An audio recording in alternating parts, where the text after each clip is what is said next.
Being caught in a bait and switch is not pleasant. So it's disconcerting to think many Americans are unaware that they are being duped by climate change, BLM, Planned Parenthood, and other initiatives or organizations. Hi, I'm Rex Rogers, and this is episode number 204 of Discerning What Is Best, a podcast applying unchanging biblical principles in a rapidly changing world and a Christian worldview to current issues and everyday life. Bait and switch is a regularly used stratagem of the American political experience, poised to mislead the uninformed or unaware. Bait and switch is a term for a deceptive tactic used in sales or marketing where someone advertises a product or service at a very attractive price, the bait, to draw people in, but then once they are interested, tries to sell them something more expensive or different, the switch.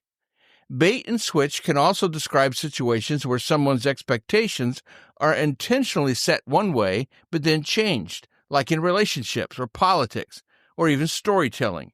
For example, a store advertises a TV for $100, but when you get there, they say that model is sold out and pressure you to buy a $500 TV instead.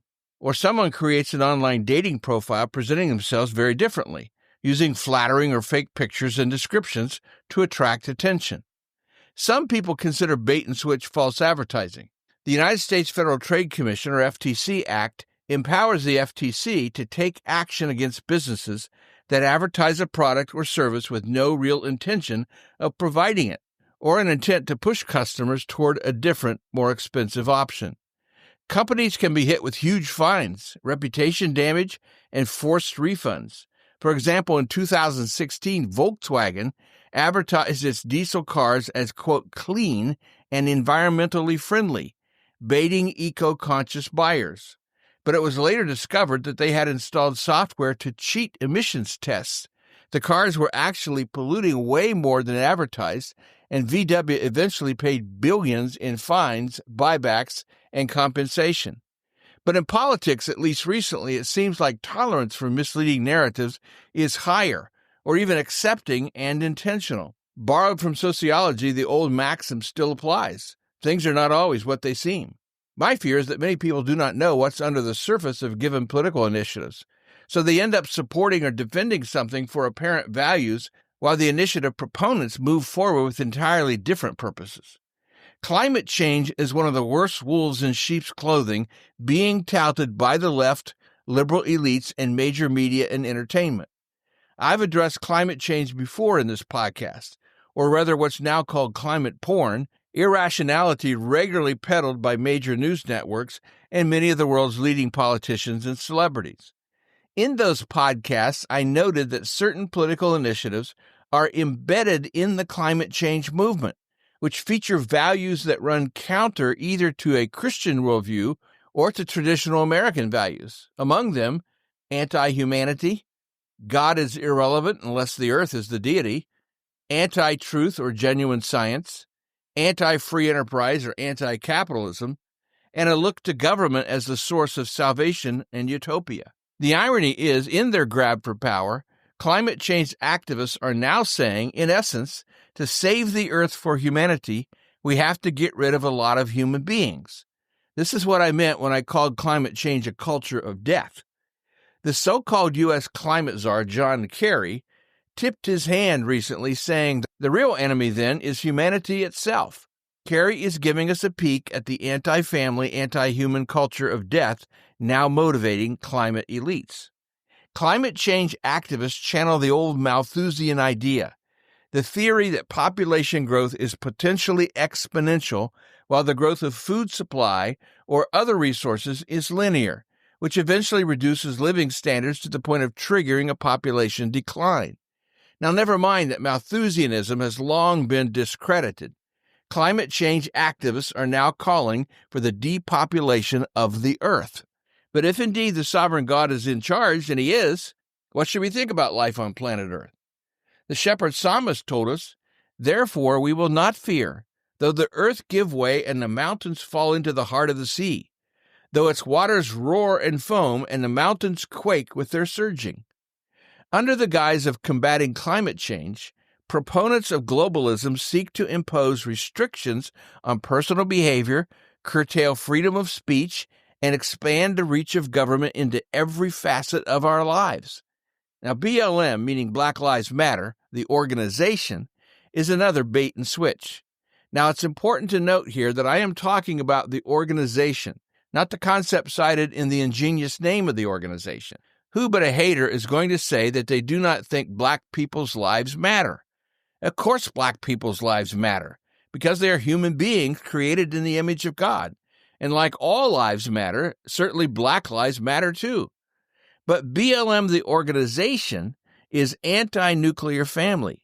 It promotes abortion. It's anti-Christian. It promotes LGBTQ+.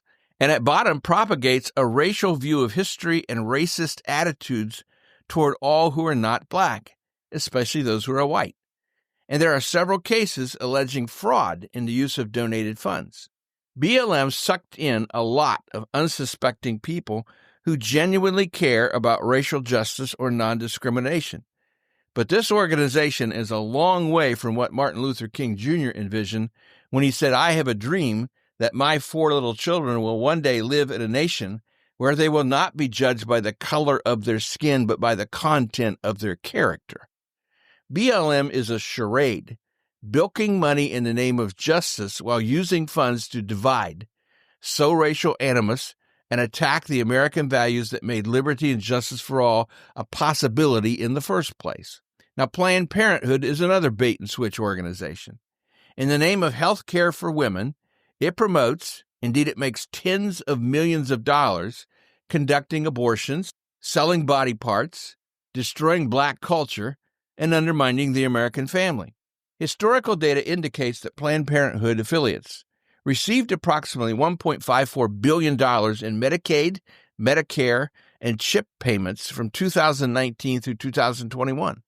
Also in 2022, non-Hispanic black women accounted for 39.5% of all reported abortions in the United States. This is notably disproportionate considering that black individuals comprise approximately 13% of the U.S. population. The abortion rate for black women was 24.4 abortions per 1,000 women aged 15 to 44, the highest among all racial groups. So I am in favor of defunding Planned Parenthood, that this organization should receive no government funds whatsoever. Other bait-and-switch frauds are at work in our society. Until recently, DEI or woke tsunamis inundated schools and much of corporate and government in America under the guise of racial social justice. But what we got was more racism and division and a destruction of meritocracy. Some consider the United Nations a bait-and-switch, that it is a purported organization dedicated to the promotion of cooperation internationally.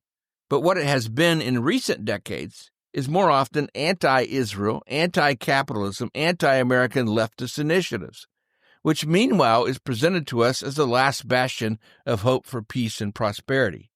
But in reality, not so much. Bait and switch is a long-standing, if not time-honored practice, because deception is rooted in the heart of every human being. It's one reason in economics we're warned by the old maxim caveat emptor, let the buyer beware. We need to think, to discern, to identify values and initiatives that operate contrary to a healthy, realistic, rational, Christian, or perhaps conservative worldview. We need to be like the Old Testament men of Issachar, men who had understanding of the times to know what we ought to do. Well, we'll see you again soon.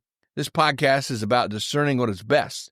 If you find this thought-provoking and helpful, follow us on your favorite podcast platform. Download an episode for your friends. And for more Christian commentary, check my website, REXM as in Martin, that's rexmrogers.com. Or check my YouTube channel at Dr. Rex Rogers for more podcasts and videos. And remember, it is for freedom that Christ has set us free. Stand firm.